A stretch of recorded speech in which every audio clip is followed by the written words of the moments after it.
The breakaway Christians who would become the Hutterites began as one group within the Anabaptist movement of the 16th century.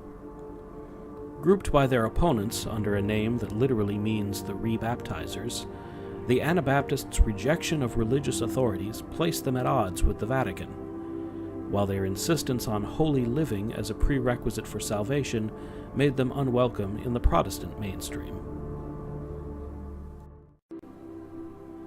This group of Reformation outcasts avoided the bloodbaths that followed armed revolts by many of their contemporaries.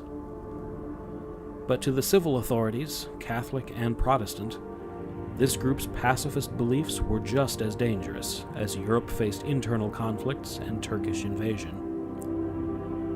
On the run from persecution and war, these tiny communities migrated across Eastern Europe for decades, seeking separation from a world they increasingly regarded as irretrievably sinful, and occasionally finding protection under local nobles willing to exempt productive farmers and craftsmen from military duties.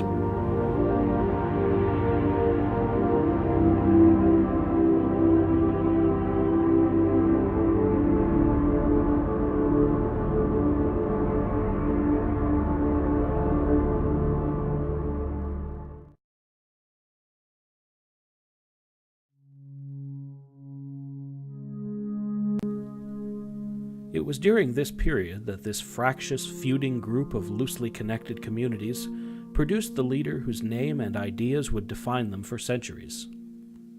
Jakob Hutter, though formally an elder for only 2 years before his execution in 1536, imbued his followers with a belief in the necessity for communal living and collective ownership of goods. They must resolve to leave the past behind, to face repression with complete fearlessness, and above all, to not be seduced by visions of building heaven on earth. Only God could confer such a reward. Man could only try to deserve it through disciplined living. After Hutter, the Hutterites were a distinct, unified movement.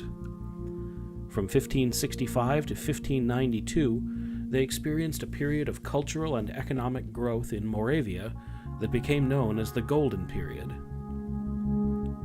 But in the 17th century, renewed war and demands by once friendly nobles that Hutterites fight in the army sent them fleeing east again.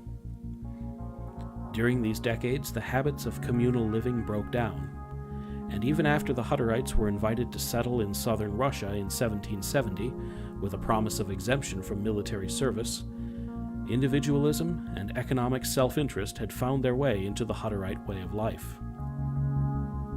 Some Hutterites re-established communal living, but in many areas, easy access to personal enrichment in the local economy proved more powerful than the ideals of Hutterite leaders.